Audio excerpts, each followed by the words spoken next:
अस्सलाम वालेकुम, welcome back to my YouTube channel. अच्छा जी, आपने अपने लाइफ में बहुत से ऐसे लोग देखे होंगे जिनसे आप एक बार मिलें और आपका दिल करता है फिर उससे दोबारा मिला जाए। ऐसी क्या रीज़न होती है? वो महफिल पे छा जाते हैं, वो महफिल की जान होते हैं, उनसे बातचीत करके आपको अच्छा फील होता है। वजह ये होती है कि उनकी कम्युनिकेशन स्किल जो है वो बहुत ज़्यादा स्ट्रॉन्ग होती है, तो जिसकी वजह से हम ऐसे लोगों से मिलना, बात करना पसंद करते हैं। और कम्युनिकेशन स्किल जो आज के दौर में सबसे ज़्यादा डिमांडिंग स्किल है, वो टॉप पे उसमें जो स्किल आती है वो कम्युनिकेशन स्किल है आपकी। तो देखिए, बात लैंग्वेज हर एक को आती है, ठीक है, लेकिन कोई किस तरीके से किसी को इम्प्रेस कर सकता है, वो आप अगर इसकी टूल्स को, इसकी स्ट्रेटजीज़ को समझेंगे तो आप जान सकेंगे कि कम्युनिकेशन स्किल को हम किस तरीके से मज़ीद बेहतर बना सकते हैं। तो मेरी पहले भी वीडियो थी जिसमें मैंने इस चीज़ के बारे में डिस्कस किया था, वो कुछ बेसिक्स थी, लेकिन आज मैं कुछ ऐसे ही कम्युनिकेशन स्किल्स को आपके साथ डिस्कस करूँगी जो काफ़ी अंडररेटेड है। इनमें जो फर्स्ट टिप होगी वो तो है हमारी इनर साइकोलॉजी से उसका ताल्लुक है। जो बाकी टिप्स हैं, स्ट्रेटजीज़ हैं, जो टिप्स हैं बाकी, उसका ताल्लुक स्ट्रेटजी से है कि हम कौन सी ऐसी स्ट्रेटजीज़ को यूज़ करके अपनी कम्युनिकेशन स्किल को बेहतर बना सकते हैं। अच्छा, कम्युनिकेशन स्किल जो है ना, उसके फ़ायदे तो हम सबको पता है कि आपका अगर आप जॉब में हैं और आपकी कम्युनिकेशन स्किल अच्छी है तो आपको जॉब में बहुत तरक्की मिलेगी, सक्सेस मिलेगी, क्योंकि आप अच्छे तरीके से बात कर सकेंगे, कॉन्फिडेंटली बात कर सकेंगे। तो हर जगह पर ऑब्वियसली ऐसा ही बंदा हर इंसान को चाहिए होता है। अगर आप बिज़नेस में है तो आपका बिज़नेस बहुत ग्रो होगा, लेकिन और अगर आप अच्छे रिलेशनशिप में है तो अगर आपकी अच्छी कम्युनिकेशन है, कम्युनिकेशन गैप नहीं है, तो उसमें भी आपको बहुत ज़्यादा फ़ायदा रहता है। लेकिन जो इसके नुकसानात हैं ना, बहुत ही ज़्यादा गंभीर किस्म के, खौफनाक किस्म के। सबसे पहला तो ये है कि अगर कम्युनिकेशन कपल्स में नहीं है तो उनकी डाइवोर्स के रेशियोज बढ़ जाती है। और अगर कम्युनिकेशन नहीं है किसी पर्सन के साथ और वो किसी लाइफ में किसी ऐसे फेज से गुजर रहा है, तो उसकी डेथ रेट जो है ना वो भी ज़्यादा है। तो वजह यह है कि कम्युनिकेशन स्किल को हमें किसी न किसी तरीके से बेहतर बनाना चाहिए, कोशिश करनी चाहिए। और अगर मेरी वीडियो देखेंगे तो आपको यकीनन कुछ ऐसे टिप्स तो लाजमी मिलेंगी जिससे आप सीख सकेंगे, कॉन्फिडेंट हो सकेंगे, वैल्यू आपको मिलेगी, आपकी लाइफ में वैल्यू ऐड होगी। तो मेरी कोशिश होती है ऐसी वीडियो बनाऊं जो कि आपको नॉलेजेबल हो और वाकई आपको अपनी लाइफ में फ़ायदा दे सके। ठीक हो गया, चलिए अब आ जाते हैं, बात कर लेते हैं उन टिप्स की और जिनको आप यूज़ करते हुए अपनी कम्युनिकेशन स्किल को बेटर बना सकते हैं, ख़ुद को कॉन्फिडेंट बना सकते हैं। तो सबसे पहला जो नंबर है ना वो है ओवरकम सोशल एंग्जाइटी। मतलब आपको जो है ना, देखा होगा आपने अक्सर, अगर आप किसी रूम में बैठे हैं, सारे एकदम अजनबी लोग आपके सामने मौजूद हैं, वहाँ बिल्कुल खामोश हो जाएं। तो आप क्यों खामोश हैं? इसकी वजह ये नहीं कि आपको लैंग्वेज नहीं आती या आपको बात नहीं आती। वजह ये होती है कि आपके अंदर एक हेजिटेशन है, एक खौफ है, एक डर है कि अगर पता नहीं हमने बात की तो अगला बंदा हमारा मजाक ना उड़ाए या हमें ये ना कह दे कि बस तुम चुप ही रहो तो बेहतर है। तो इस चीज़ से बचते डरते हुए हम बिल्कुल बात करते ही नहीं हैं। तो इस चीज़ से हमें निकलना होगा, इस चीज़ को ओवरकम करना होगा। देखिए, अगर आप चुप रहेंगे बात तो फिर भी नहीं हो रही ना, लेकिन अगर आप बोलेंगे तो ज़्यादा से ज़्यादा क्या होगा, वो ये कह देगा कि आप ना बोलें या आपका मजाक उड़ा देंगे। लेकिन आप कॉन्फिडेंट तो आपका बिल्डअप होगा ना, और हो सकता है कि लोग आपकी बात को वैल्यू दें, आपकी बात को अच्छा समझें, आप एक्सप्रेसिव पर्सनैलिटी बने, तो वो ज़्यादा बेहतर है ना कि चुप रहें उस जगह पर और खामोश रहें। तो इस चीज़ से नंबर 1 आपने निकलना है, जिसका ताल्लुक हमारे इनर साइकोलॉजी से होता है, जो हमारे अंदर का खौफ होता है, जो कि हमें बात करने नहीं देता। मैं ना बड़े सिंपल सी और उसमें समझाऊंगी, क्योंकि अगर हम थ्योरी और फिलोसफीज़ की बात करें ना तो वो तो फिर एक बहुत डिटेल हो जाता है। मैं उस चीज़ को, थ्योरीज को एक सिंपल वे में आपके साथ डिस्कस कर लूँगी। अच्छा, अब दूसरी जो है वो है सोशियोलॉजी की, वो टर्म है, उससे कहते हैं होमोफिली। मतलब इसका ये है कि वो लोग एक दूसरे को अट्रैक्ट करते हैं जिनमें कुछ सेम हो, ठीक है, जो एक दूसरे की तरफ, जिनमें कुछ सेम चीज़ें हों, वो एक दूसरे को अट्रैक्ट करते हैं, वो एक दूसरे से बातचीत करना पसंद करते हैं। हाँ, आपको मेडिकली की बात बताऊं कि हमारा जो इंसान है ना, इसका 99.5% जेनेटिकली डीएनए मिलता है सबका। 5% जस्ट हर पर्सन का दूसरे पर्सन डिफरेंट होता है, जिससे वो एक इंसान दूसरे इंसान से मुख्तलिफ होता है। तो होता ये है कि आप जब भी किसी से अगर फर्स्ट टाइम मिल रहे हैं, तो कुछ ना कुछ तो आपको ऐसा लाजमी मिलेगा जो आप दोनों में कॉमन हो। तो आप उस सिलसिले में बात करें उससे, उस सिलसिले में आप उससे कोई क्वेश्चन कर सकते हैं, उसकी कोई उसको अप्रिशिएट कर सकते हैं, या कुछ भी ऐसा, वहाँ से आप अपनी कन्वर्सेशन का स्टार्ट ले सकते हैं। तो अब जो अगर लेडीज़ की बात कर लीजिए, फीमेल की, तो देखें हो सकता है कि हर औरत को पॉलिटिक्स में इंटरेस्ट ना हो। अगर आप पॉलिटिक्स की बात करेंगे तो हो सकता है उसे इंटरेस्ट ही ना हो।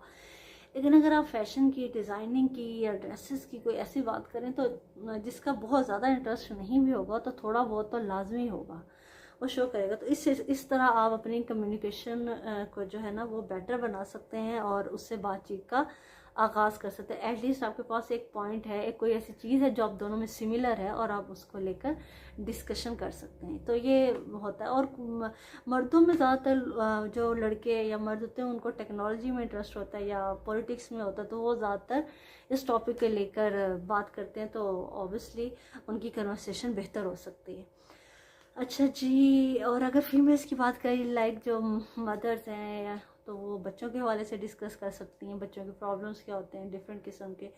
तो उन जो होते हैं ना, वो छोटे छोटे टिप्स, ट्रिक्स और टूने और नुस्खे, और वो किस तरीके से बच्चों की सेहत को बेहतर बनाया जा सकता है, इस तरीके से बहुत सारी चीज़ें होती हैं जो कि कॉमन होती हैं औरतों में, कुछ मर्दों में। तो वो उसको लाकर अपनी कम्युनिकेशन को बेहतर बना सकते हैं, वहाँ से स्टार्ट ले सकते हैं।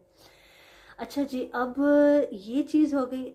और जो थर्ड पॉइंट है वो हमारे पास है विटामिन ए। ये बहुत इम्पॉर्टेंट है, और ये होता भी ज़्यादातर विटामिन ए का मतलब है विटामिन एप्रिसिएशन। ठीक है, आप किसी की तारीफ़ करते हैं।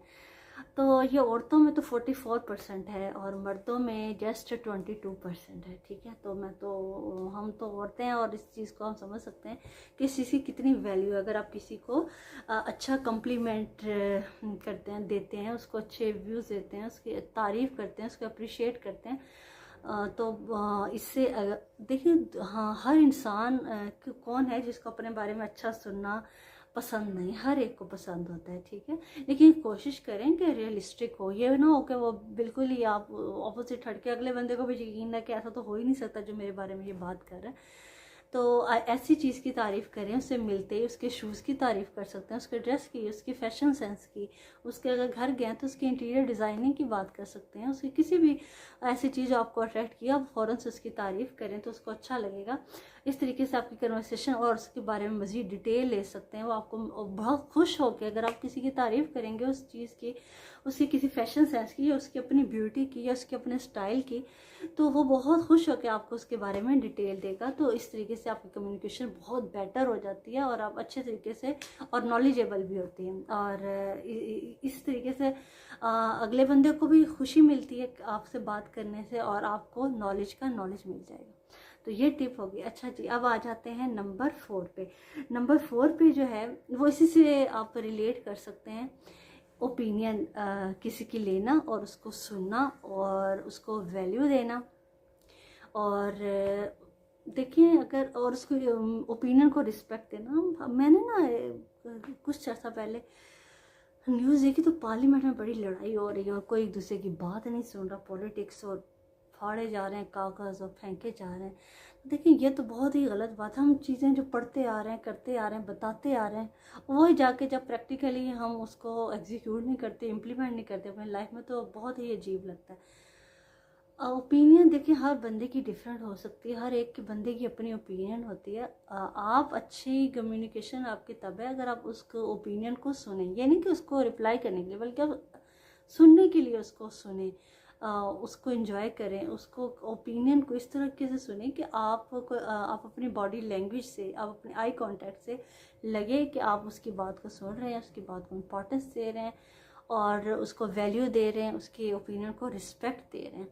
तो ओपिनियन अगर आप उससे इख्तिलाफ भी करते हैं तो पहले उसको अच्छे से सुनना लाजमी है, फिर आप उसकी बात को लपेटते हुए कि आप बिल्कुल ठीक कह रहे होंगे, लेकिन जहाँ तक ऐसे है ऐसा हो सकता है, लेकिन मेरा ये ख्याल है, तो आप इस तरीके से, लेकिन ये नहीं कि आप उसकी ओपिनियन को बिल्कुल गलत करार दे दें, और वो तो बिल्कुल इस तरीके से तो जो कन्वर्सेशन है उसका बड़ा नेगेटिव इम्पैक्ट पड़ेगा ना, अगर आप उसकी ओपिनियन को बिल्कुल ही गलत करार दे दें और अपनी अपनी राय को मुसल्लत करें किसी दूसरे पर, तो ये कभी भी कन्वर्सेशन अच्छी नहीं होती, बल्कि ये नेगेटिव कन्वर्सेशन हो जाती है और आपका जो इम्पैक्ट है ना वो भी अगले बंदे में बहुत अजीब सा पड़ता है। ठीक हो गया।